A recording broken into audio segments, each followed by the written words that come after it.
नमस्कार साथियों, आज हम हिंदी साहित्य का सरल इतिहास सीरीज में नाभादास को पढ़ेंगे।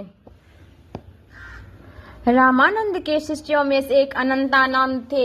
इनके शिष्य कृष्णदास सहिहारी थे। ये सन 1575 के आसपास वर्तमान थे। उनकी 4 रचनाओं का पता चला है।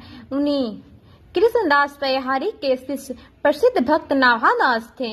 नाभादास की रचना भक्तमाल का हिंदी साहित्य में अभूतपूर्व ऐतिहासिक महत्व है। इसकी रचना नाभादास ने 1585 के आसपास की। इसकी टीका प्रियादास ने 1712 में लिखी। इसमें 200 भक्तों के चरित्र 316 छपाइयों में वर्णित है। इसका उद्देश्य तो जनता में भक्ति का प्रचार था, किंतु आधुनिक इतिहासकारों के लिए यह हिंदी साहित्य के इतिहास का महत्वपूर्ण आधार ग्रंथ सिद्ध हुआ। अवश्य इसमें भक्तों के चरित्र का वर्णन चमत्कारपूर्ण है, किंतु उसे मध्यकालीन वर्णन शैली के रूप में ग्रहण करना उचित है। इन चमत्कारियों वर्णनों से तत्कालीन जनता की मानसिकता का पता चलता है। मध्यकाल में तथ्यपरकता पर कम ध्यान रहता था, वहाँ भाव प्रधान था, तथ्य गौण। फिर भी इस ग्रंथ में रामानंद, कबीर, तुलसी, सूरमीर आदि के विषय में अनेक तथ्यों का भी पता चलता है। सबसे बड़ी बात यह है कि इसमें यह पता तो अचूक तौर पर लग ही जाता है कि वर्णित भक्तों और भक्त कवियों की छवि जन सामान्य में कैसी थी, और जिस समाज में भक्तों और कवियों महापुरुषों के जीवन वृत्त के विषय में इतना कम ज्ञात हो, उसमें इतना पता लग जाना भी बहुत कम की बात है।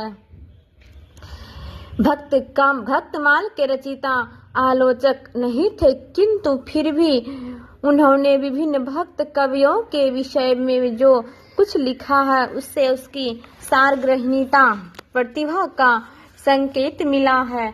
वे प्रायः विभिन्न भक्तों एवं कवियों की विशेषता ही बताकर उसके व्यक्तित्व का वास्तविक परिचय देते हैं। किसी भी मध्यकालीन चरित्र लेखन की तुलना में इस दृष्टि से नाभादास इस विषय में आज हमारे लिए अधिक महत्वपूर्ण है। कबीर के विषय में वे कहते हैं, कबीर कानी राखी नहीं वर्णाश्रम सट दर्शनी। कबीर ने सठ दर्शन और वर्णाश्रम का सम्मान नहीं किया। मीरा के बारे में लिखा है, निरंकुश अति निरसिक जस रसना गायो। उन्होंने राम कथा से संबंधित काव्य लिखा है। इनके लिखे 2 अष्टयाम मिलते हैं। नाभादास को कुछ लोग डोम जाति का मानते हैं, कुछ क्षत्रिय जाति का कहते हैं। इनकी तुलसीदास से भेंट हुई थी। राम भक्ति शाखा के कुछ अन्य उल्लेखनीय कवि प्राणचंद्र चौहान एवं हृदय राम है। प्राणचंद्र चौहान ने सन 1610 में रामायण महानाटक लिखा, जो संवाद के रूप में है हिंदी। हृदय राम ने 1613 में भाषा हनुमान नाटक लिखा। रामचंद्रिका को ध्यान में रखे तो केशवदास राम भक्ति शाखा के कवि ठहरते हैं। केशवदास का साहित्य के इतिहास की दृष्टि से अधिक महत्व उनके आचार्यत्व में है। रामचंद्रिका के संवाद बहुत नाटकीय है और उसमें विविध छंदों का प्रयोग किया गया है। केशवदास ने रामचंद्रिका की रचना 1601 ईस्वी में की थी। सगुण राम भक्ति शाखा का साहित्य सामाजिक मर्यादा और लोक मंगल का साहित्य है।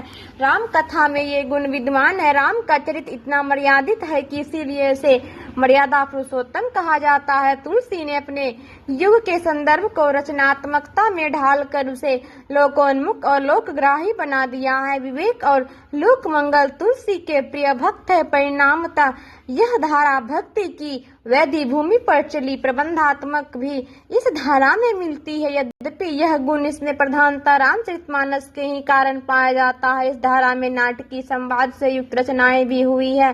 कालांतर में कृष्ण भक्ति की मधुरोपासना का प्रभाव राम भक्ति साहित्य पर भी पड़ा। इस धारा में भी सखी भाव से राम की उपासना प्रारंभ हुई, तत्सुखी शाखा की स्थापना हुई। इसमें भक्त अपने को सीता की सखी के रूप में रखकर राम की भक्ति में प्रवृत्त होता है।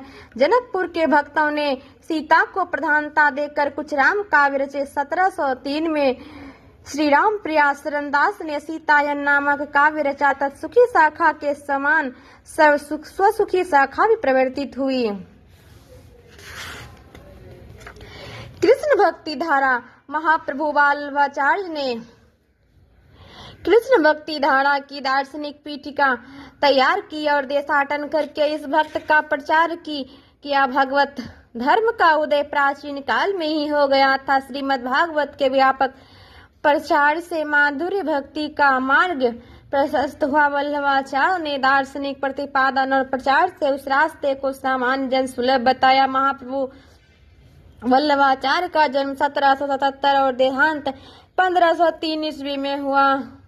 वल्लभाचार्य जी का द्वारा प्रवर्तित मार्ग को पुष्टि मार्ग कहते हैं। वल्लभाचार्य जी के अनुसार यह सारी सृष्टि लीला के लिए ब्रह्म की आत्मकृति है। जीवन ब्रह्मा का अंश है। ब्रह्मा अपनी अचिंत्य शक्ति को जगत के रूप में भी परिणत होता है और उससे परे भी रहते हैं। यह सच्चिदानंद है। जड़ में सत किंतु जीवन में सत और चित दोनों होते हैं। आनंद का पूर्ण विर्भाव पुरुषोत्तम कृष्ण में है।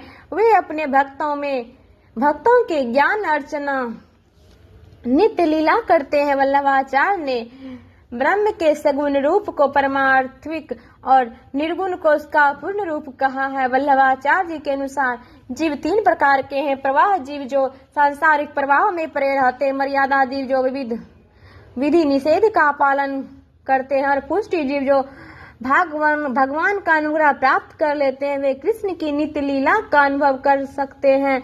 वल्लभाचार्य जी ने भक्ति में निहित महात्म्य या श्रद्धा के अवयव की उस उपेक्षा करके प्रेम के तत्व को ही अपनाया है। वल्लभाचार्य जी के अनेक ग्रंथ हैं। उनमें से कुछ इस प्रकार है। पूर्व मीमांसा भाष्य अनुभाष, श्रीमद् भागवत की टीका अनुभाष्य मीमांसा या ब्रह्म सूत्र का भाष्य। महाप्रभु वल्लभाचार्य परम विद्वान, सत्संगी और परम दुखातर भक्ति थे। उन्होंने देश के विभिन्न क्षेत्रों में घूमकर जन संपर्क और शास्त्रार्थ किया। श्री कृष्ण की जन्मभूमि में गोवर्धन पर्वत पर श्रीनाथ जी का विशाल गोवर्धन मंदिर बनवाया और वहीं अपनी गद्दी भी स्थापित की। इस मंदिर में श्री कृष्ण की जो उपासना होती थी उससे हिंदी साहित्य की कृष्ण भक्ति धारा का बहुत गहरा संबंध है। सूरदास हिंदी साहित्य में सर्वश्रेष्ठ कृष्ण भक्त कवि सूरदास का जन्म 1478 के आसपास हुआ। इसकी मृत्यु 1583 के आसपास हुआ। इसके बारे में भक्तमाल और 84 वचनों की वार्ता से थोड़ी बहुत जानकारी मिल जाती है। आईने अकबरी और मुसियात अब्दुल फजल में भी किसी संत सूरदास का उल्लेख है, किंतु वे बनारस के कोई और सूरदास प्रतीत होते हैं। अनुश्रुति यह अवश्य है कि अकबर बादशाह सूरदास का यश सुनकर उनसे मिलने आए थे। भक्तमाल में इसकी भक्ति कविता और गुणों की प्रशंसा है और इसकी अंधता का उल्लेख है। 84 वैष्णव की वार्ता के अनुसार वे आगरा और मथुरा के भी साधु या स्वामी के रूप में रहते थे। वे वल्लभाचार्य के दर्शन हो गए और उनसे लीला गान का उपदेश पाकर कृष्ण चरित्र विषयक पदों की रचना करने लगे। कालांतर में श्रीनाथ जी के मंदिर का निर्माण होने पर महाप्रभु वल्लभाचार्य ने इन्हें यहाँ कीर्तन का कार्य सौंप दिया था। सूरदास के विषय में कहा जाता है कि वे जन्मांध थे। उन्होंने अपने को जन्म को अंधर कहा भी था, किंतु उसके शब्दार्थ पर यह नहीं जाना चाहिए था। सूर के काव्य में प्रकृति और जीवन का जो सूक्ष्म सौंदर्य चित्रित हुआ है उससे यह भी लगता है कि वे जन्मांध थे। उनके विषय में ऐसी कहानी भी मिलती है कि तीव्र अंतर्द्वंद के किसी क्षण में उन्होंने अपनी आंखें फोड़ ली थी। उचित यही मालूम हो पड़ता है कि वे जन्मांध नहीं थे। कालांतर में उनकी आंखें की ज्योति खो बैठे थे और सूरदास अंधों को कहा जाता। यह परंपरा सूर के अंध हो जाने के बाद से चली है। सूर कहाँ से? सूर से है। सूर और सती मध्यकालीन भक्ति के आदर्श थे। सूरदास के पहले ब्रजभाषा में काव्य रचना की परंपरा तो मिल जाती है, किंतु भाषा की वह प्रौढ़ता, चलतापन और काव्य का यह उत्कर्ष नहीं मिलता है। ऐसा लगता है कि सूर ब्रजभाषा के प्रवर्तक न हो, किसी परंपरा के चरमोत्कर्ष हो।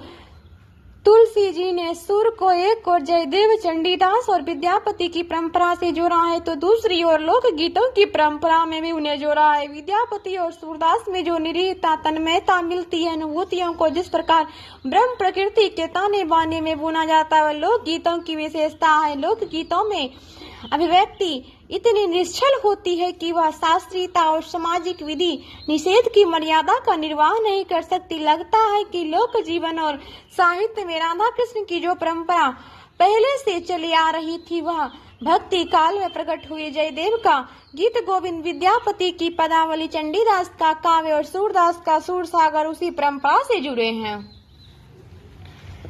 धन्यवाद लाइव में जुड़ने के लिए। अगले कक्षा में हम पढ़ेंगे सूर्य का काव्य वैभव।